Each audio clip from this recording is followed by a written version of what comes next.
What's going on, everybody? All right, so Netflix for the win again. All right, so check this out. I came across this article. All right, you can click on the link and read it for more details and all that stuff.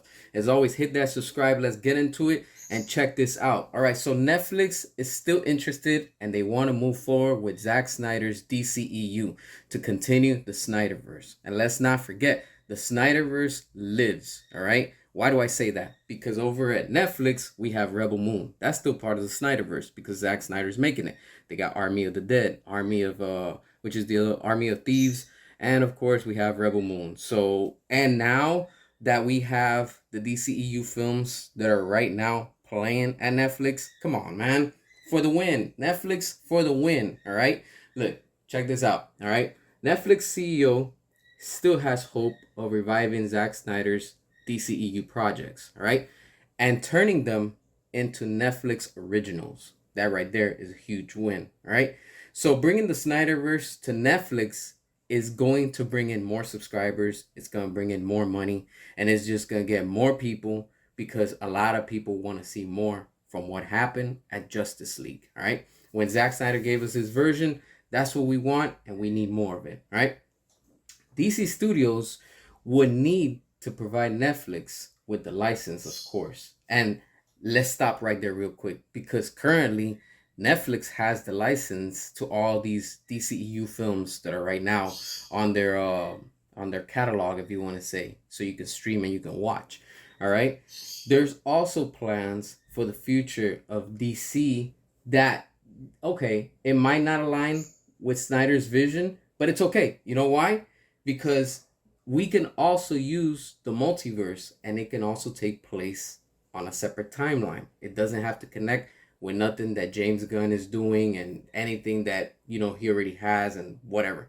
But the question would fall under, what about characters like Amanda Waller, Peacemaker, Blue Beetle? Those are characters from the DCEU.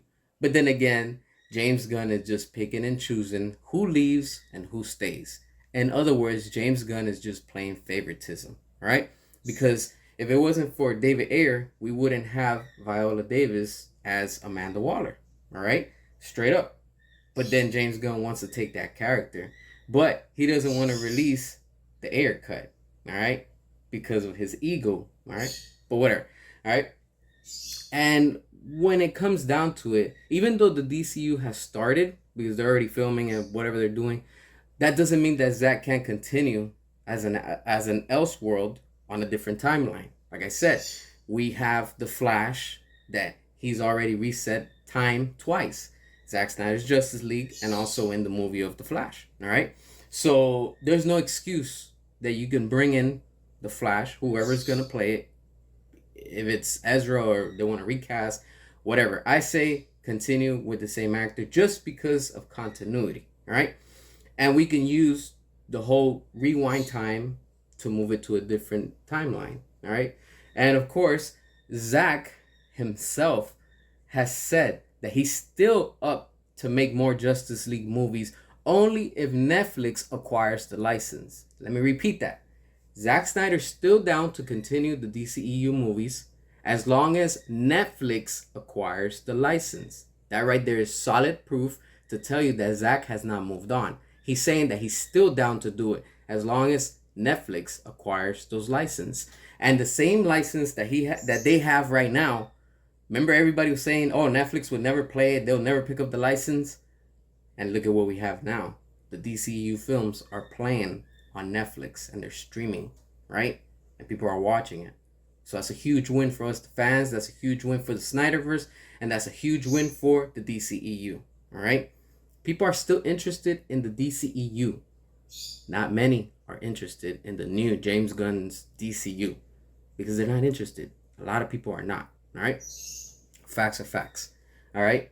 And let's not forget that the head of Netflix, all right, from the film department, Scott Stuber, has confirmed that yes, they want to get the license and they want to continue the DCEU. And there's a high possibility that the Snyderverse under Netflix, turning them into Netflix originals, can happen. Interesting, right? Let's not forget that he came out recently and he said that they're trying to get it. All right. And like I said, The only tricky part that it would be coming down to the contracts and the money. Because in the end, it's always about the money. Because of course, greedy WB is going to want to take the big percentage. So Netflix is like, all right, we invest in it. We want to also get our ROI, our return on investment. So what do they have to do? That's where the tricky part comes into. Because if you're going to bring in this actor, this actress, or whatever it is, you know, you have to have, of course, the money, which Netflix has.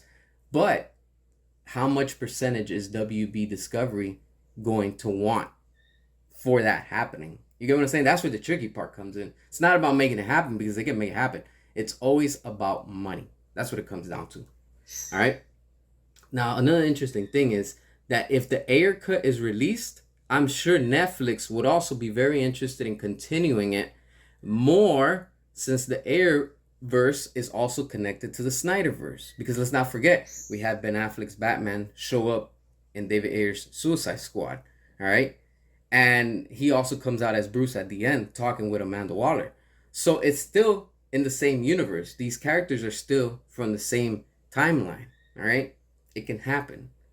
Let me rephrase that. It's going to happen. All right. I'm going to talk to you as a person of faith and as a person of hope, to give you that, to motivate you. Because in due time, we will get the Snyderverse. In due time, we will get the Ayer cut. And in due time, the Snyderverse will be restored. I'm going to repeat that.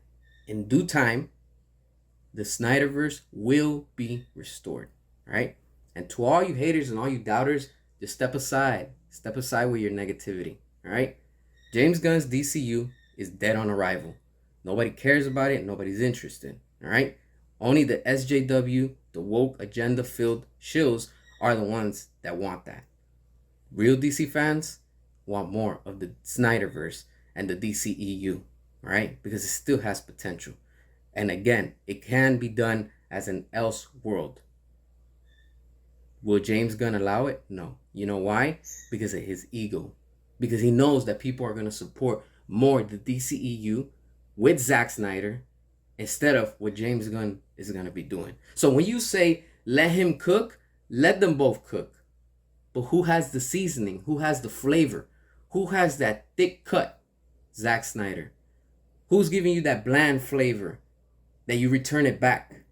James Gunn. See the difference? People want more of the Snyderverse. And the more that people hate on it and say no, it just shows and proves you that they're scared. They're afraid because they know that that's what the demand is. All right? We will stop at nothing. We will continue to fight this fight. 2024, we go stronger, we go harder. Restore the Snyderverse, release the Ayer cut, fire James Gunn, hit that subscribe, drop your comments, and as always, until next time.